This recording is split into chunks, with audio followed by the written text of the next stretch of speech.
ये जो हेडिंग है ना, ये यूपीएससी 2021 के बाद सोशल मीडिया के ऊपर ये हेडिंग बड़ी पॉपुलर सी हो रखी है। हमने इमेज इसलिए मिटा रखी है ताकि कोई कॉपीराइट का मामला ना बन जाए। तो यहाँ पे एक लेडी ने एक बड़ी यूनिक सी सॉल्यूशन निकाली। देखो, प्रॉब्लम हम सबके पास होती है। हम क्या करते हैं, प्रॉब्लम का रोना रोते, हम क्या करते हैं, खुद को विक्टिम बनाते, और कुछ लोग उस प्रॉब्लम का सॉल्यूशन खोजते। हर एक इंसान का अपनी प्रॉब्लम से इंटरेक्ट करने का तरीका अलग होता है। इसने एक कमाल का तरीका निकाला। इसे डॉरी प्रॉब्लम थी, टॉक्सिक रिलेशनशिप था, इसने डिवोर्स ली या प्रोसेस से जो भी हो, और फिर इसने खुद को आईएएस के फॉर्म में देखा होगा, सपने दिमाग में आए होंगे, पहले कभी तो आए होंगे ना। फिर उसने उस सपनों को चेंज करा और आज वो बन गई। अपना पर्पस है इसके रिजल्ट को सेलिब्रेट करने का तो बिल्कुल नहीं है। जो इम्पॉर्टेंट सी बात है वो है कि इसने एक ऐसी चीज़ को ओवरकम करा जहाँ पे लोग समझते ज़िंदगी ख़त्म हो गई, है ना। जब आप एक टॉक्सिक रिलेशनशिप में आते हैं, रिलेशनशिप कहने का मतलब मेरा पर्पस सिर्फ हस्बैंड वाइफ या उस तरीके के रिलेशनशिप बिल्कुल भी नहीं है। इसके अंदर सारी चीज़ें इंक्लूड हो सकती है। भाई हो सकता, ठीक है, चाचा हो सकता, मामा हो सकता, कोई भी रिश्ता जो हम इस धरती पे इस धरती पे मानव मात्रा के साथ निभाते हैं, वो सारे रिश्ते आ सकते हैं इसके अंदर। हर वो चीज़ जो आपको परेशान करती है। बाकी रिश्तों के साथ ये चीज़ें थोड़ी कम होती है, हस्बैंड वाइफ और बाकी रिश्तों में ये चीज़ें इतनी ज़्यादा इसलिए होती क्योंकि आपका वहाँ से निकलना मुश्किल हो जाता है। ये वन वे ट्रैफिक जैसे ही। अगर लड़की ने चाहा तो डिवोर्स 6 महीने मिल जाता, अगर लड़के ने चाहा तो हमारे यहाँ जुडिशरी कुछ ऐसी है कि 25-30 साल तो मतलब आराम से लग जाते हैं। तो आपने जवानी में अप्लाई करा था, बुढ़ापे में मिल गई तो आप मंदिर जाते, मिठाई चढ़ाते, ऐसा होता है अपने यहाँ। अब तो इसकी वजह से क्या होता है, इसकी वजह से सुसाइड रेट बढ़ रहे हैं।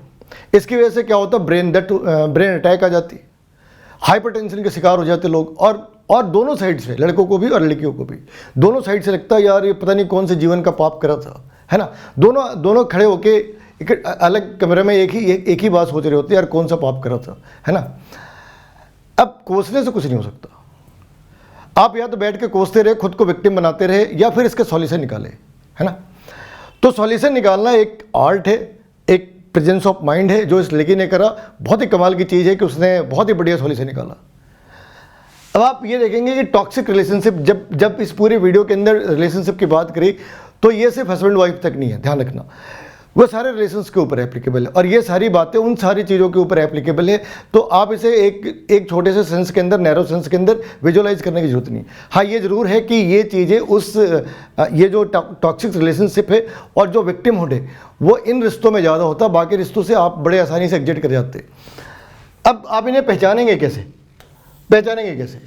भाई? सबसे पहले तो टॉक्सिक कम्युनिकेशन का मतलब है कि उसका पर्पस ही होगा तुम्हें नीचा दिखाने का। लड़का है या लड़की है, वो बार बार फैमिली, एजुकेशन बैकग्राउंड, हमने तो पैसे दे के पढ़ाई करी, तुमने फीस माफ़ करा के पढ़ाई करी, तो ये एक सेंस होती है। उसका पर्पस ही यही होता, उसने जुबान खोली और तुम्हें इंसल्ट फील करा दे। जेलसी, भाई है तो वो कहेगा हमने इंटरनेट पे सैलरी देखी, इसकी सैलरी 20,000 रुपये नहीं 2,000 रुपये है ना। अब पता नहीं किसकी सैलरी इंटरनेट पे आती है, लेकिन आपको आजू बाजू में ऐसे बहुत सारे लोग मिल जाएंगे। कंट्रोलिंग बिहेवियर का मतलब आप जानते हो, ये ना पहनना, ये ना खाना, उससे बात मत करना। कई लोग तो ऐसे होते, कई लोगों को हम ऐसे ही जानते हैं जो घर में कस्टमर के पे भी लड़कियों से बात नहीं करते, क्योंकि माहौल घर का 1 सेकंड के अंदर खराब हो जाना है। लड़की ने अपने भाई को फ़ोन कर देना है, देखो ये किसी भी लड़की के साथ है। लड़की का भाई जो है वो इतना बड़ा पागल है कि वो उसकी लड़की की माँ को लेकर पहुँच जाएगा। क्या प्रॉब्लम है भाई? ये जो लड़का है ना, ये लड़की से बात कर रहा था। किससे बात कर रहा था भाई? कौन सी लड़की थी? कस्टमर केयर वाली। अच्छा, रिजेंटमेंट है, परमानेंट रिजेंटमेंट है भाई। कुछ लोग धरती पे आए ही हैं कि उनको भगवान खुश नहीं कर सकता, बल्कि भगवान ने उन लोगों को बनाया ही इस बात के लिए है। भगवान ने उन लोगों को बनाया ही इस बात के लिए है कि लोग याद करें कि जब इंसान कहे भगवान बचा लो, तो भगवान की याद है। इंसान को ऐसा ना लगे कि ऐसी कोई प्रॉब्लम है जो ऐसी इंसान हर एक प्रॉब्लम को सॉल्व कर ले, ऐसा नहीं है। कुछ ऐसी प्रॉब्लम है जिसके सामने इंसान हाथ खड़े कर देता, कहता भगवान बचा लो, और तब भगवान कहता देखा, माना ना कि मैं हूँ। अगर भगवान नहीं होते, अगर मैं नहीं होता, तो इतनी बड़ी प्रॉब्लम कोई बना सकता है क्या? इंसान कहता ना कोई नहीं बना सकता, इतनी बड़ी प्रॉब्लम आपके अलावा कोई बना ही नहीं सकता। डिसऑनेस्टी का भी वैसा ही है। तुम्हें उसने कहा गुड नाइट, तुम बड़े खुश हो रहे, गुड नाइट, पता चला ऐसे 50 लोग और भी हैं, बल्कि कुछ के पास इससे भी बढ़िया मैसेज आ रखे। पैटर्न ऑफ डिसरिस्पेक्ट का क्या मतलब है? उसने तुम्हें छोटा दिखाना है, उसने तुम्हें नीचा दिखाना है, उसने तुम्हें गरीब दिखाना है, उसने तुम्हें अनपढ़ दिखाना है, कोई एक पॉइंट उसने पकड़ रखे है ना, वो बार बार उसी पॉइंट के ऊपर चले जाना है। मान लो किसी की हाइट कम है तो हाइट के ऊपर चला जाना है। तो ये एक रिपीटेड पैटर्न, रिपीटेड बिहेवियर है, क्योंकि उसका पर्पस ये है कि तुम चले गए तो उसका फ़ायदा है, नहीं गए तो वो तुम्हें इंसल्ट करते रहेगा या रहेगी। नेगेटिव फाइनेंशियल बिहेवियर, ये बड़ी कमाल की चीज़ है। उसे तुम्हें खुद खिलाना हो तो रोड के किनारे 2 रुपये का खरीद के खा लेगा, लेकिन अगर वो तुम्हारे साथ है तो फिर पता चला कि 5 स्टार में अगर आधी स्टार कम हो तो उसका हाजमा ख़राब हो जाता। 5 स्टार के नीचे, 5 स्टार के होटलों के नीचे तो वो पाँव नहीं रखती या पाँव नहीं रखता, है ना। तो खुद तो 2 रुपये का खा रहा, और जब वो तुम्हारे पैसों के ऊपर डिपेंडेंट है तो उसे 20,000 रुपये से नीचे की चीज़ें पसंद नहीं आती, हाजमा ख़राब हो जाता, नींद नहीं आती, भूख नहीं लगती, अजीब अजीब सी बीमारियाँ होती है। तो ये सारी चीज़ें इस बात की है कि भैया तुम निकल लो, है ना। और अगर तुम नहीं निकले तो उसके स्टेप्स भी है। अगर तुम नहीं निकले तो क्या क्या हो सकते। सबसे पहली बात होती है इंसल्ट से, इंसल्ट और इग्नोर करना। इग्नोर कैसा करना कि तुमने किसी के लिए 500, 1000, 2000, 3000 किलोमीटर तय करा और उसने तुम्हें सी ऑफ करने के लिए बेड से भी वो नीचे नहीं उतरता या उतरते, उसने तुम्हें कह दिया जाओ। तुम 3000 किलोमीटर गए, 2000 किलोमीटर गए, 1000 किलोमीटर गए, 100 किलोमीटर गए, लेकिन बंदा अपने 6 फीट के टेबल बेड से नीचे नहीं आ रहा, इसे कहते हैं इंसल्ट। तुमने किसी के लिए छुट्टी ली, अपनी सैलरी कटाई, किसी के पास गए, उसने तुम्हें मैसेज कर दिया कि भाई मेरी तो ऑफिस आवर है और ऑफिस आवर के बाद एक पार्टी है, वेट कर लेना। पता चला कि तुम्हारी पूरी दिन की सैलरी निकल गई और तुमने क्या करा, वेट करा। इसे क्या कहते हैं, इग्नोर करना। ऐसी चीज़ों का मतलब होता है कि पहले फुर्सत में निकल लो।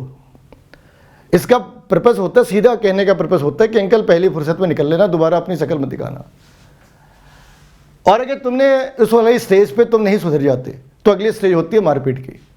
उसने तुम्हें थप्पड़ मार दिया, है ना। थप्पड़ों से स्टार्ट होती, फिर बाद में हथियारों के ऊपर भी लोग आ जाते, चाकू लगा दिया, कुछ भी लगा दिया।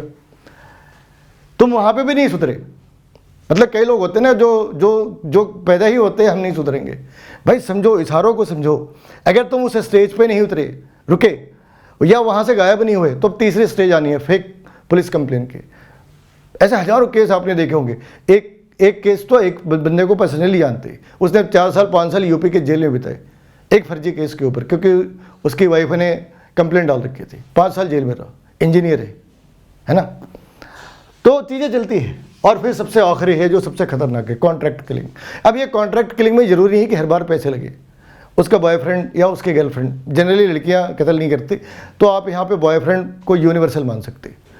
तो बॉयफ्रेंड के साथ मिलकर कत्ल, ख़त्म बात, ठीक है। या कई बार एक आधे केस के अंदर लोग कॉन्ट्रैक्ट किलिंग भी करते, किसी न्यूट्रल बंदे को पकड़ा, पैसे दिए, मरवा दिया। तो इन सारी बातों का मतलब क्या है? इन सारी बातों का मतलब है कि भाई आप जो है ना, ऐसे रिश्तों में रहना, आप क्या सोचते, खतरनाक है, बढ़िया है? आंसर है बहुत ही खतरनाक है। कहाँ तक खतरनाक है कि एक दिन आपकी डेथ हो सकती है। अगर आप ब्लड प्रेशर, हाइपरटेंशन से या हार्ट अटैक से नहीं मरे तो आप कॉन्ट्रैक्ट किलिंग से मारे जा सकते हैं। तो आपको उस थ्रेट की डिग्री को परसीव करना है, आइडेंटिफाई करना है, लॉजिकली आइडेंटिफाई करना है कि थ्रेट कितना है और वो किस एक्सटेंट तक जा सकते हैं। क्योंकि एक बुरे डिसीजन के साथ रहने में जितनी तकलीफ है, उससे कम तकलीफ है जब आप उस रिश्ते से बाहर आ जाते हैं। ये रिश्ता कोई भी हो सकता है। पंजाब में काम करते तो एक इंश्योरेंस कंपनी का बंदा मेरे पास आया, मतलब हमारे पास आया ऑफिस के अंदर। उसने अपने इंश्योरेंस को बेचने के लिए एक ट्रिक यूज़ करा। उसने एक प्लेन पेपर दी और इस पर कहा कि अगर आप ना हो, अगर आपके डेथ हो जाए तो आप उन 3 लोगों का नाम लिखे जो आपके परिवार की देख रेख कर सकते। ज़्यादातर लोगों के पास एक भी नाम नहीं था। अब भाई सवाल ये है ना कि अब इस बात की क्या गारंटी कि आपके एब्सेंस में वो तीनों भी इकट्ठे रहेंगे? क्योंकि लाइफ में क्या है, मेल हो या फीमेल हो, मेल के अंदर थोड़ी कम, फीमेल के अंदर थोड़ी ज़्यादा, ठीक है ना। यहाँ पे सारी चीज़ें हैं, ये सारी चीज़ें एक बात के चारों तरफ रिवॉल्व होती है। जैसे धरती सूरज के चारों तरफ रिवॉल्व करती है, वैसे ही एक सेंस है, उस सेंस के ऊपर पूरी इंसान की पूरी एबिलिटी घूम रही होती है, इंसान का पूरा बिहेवियर डिफाइन कर सकती है। इसमें मेरे लिए क्या है, what is there in for me, इस पूरे केस में, इस रिश्ते में मेरे लिए क्या है, इस जॉब में मेरे लिए क्या है, इस इंटरेक्शन में मेरे लिए क्या है। मेरे लिए कुछ है तो आगे बात करते, नहीं है तो ख़त्म, ठीक है। तो जो बंदा आपके साथ इंटरेक्ट कर रहा है वो इसी बात से इंटरेक्ट कर रहा है कि उसने अपना फ़ायदा देखा है। आप उसके साथ इंटरेक्ट कर रहे हैं क्योंकि आपका फ़ायदा है ना। अब जब दोनों म्यूचुअल एक्सटेंट है ना, केमिस्ट्री के अंदर बॉन्डिंग होती है। बॉन्डिंग कैसे, अगर ये जो जोन है ना, अगर ये जो ओवरलैपिंग जोन है अगर ये ज़्यादा है तो बॉन्ड ज़्यादा स्टेबल होती है। वैसे ही जो आपके म्यूचुअल नीड अगर आपके ज़्यादा है तो आपकी स्टेबिलिटी ज़्यादा है। लेकिन अगर ये म्यूचुअल नीड कम है, आपकी नीड उससे ज़्यादा है या उसकी नीड आपसे ज़्यादा है, तो आप ये मान के चलो कि आप इस वाले हिस्से में, जिस वाली स्टेप के ऊपर आप एग्जिट कर गए उसमें आपकी भलाई है। आपने जितनी देर लगाई उतना आपका नुकसान है। मोरल ऑफ द स्टोरी क्या है कि आपको एक सरकारी रिश्तेदार नहीं बनना है। सरकारी रिश्तेदार बोले तो सरकारी रिश्तेदार का मतलब है कि आपको लोग यूज कर रहे हैं। आप कह रहे हैं कि हाँ भाई हम ट्रेन है, मेरे पे बैठ जाओ, थूक दो, यूरिन कर दो, कुछ भी कर दो, बैठे रहो। मेरा काम है तुम्हें सर्विस देना और तुम्हारा काम है सर्विस लेके हमें ये बताना कि देखो हमने तुम्हारी सर्विस ले ली, एहसान मानो हमारा, ठीक है। आपको वो गवर्नमेंट रिश्तेदार बनने की जरूरत नहीं, आप एक प्राइवेट रिश्तेदार रहो। दिमाग में होनी चाहिए लोगों के कि भाई ये इलास्टिक लिमिट है, इसके भीतर तक बंदा हमें टॉलरेट करेगा, इसके बियॉन्ड गए लात मार के बाहर फेंक देगा।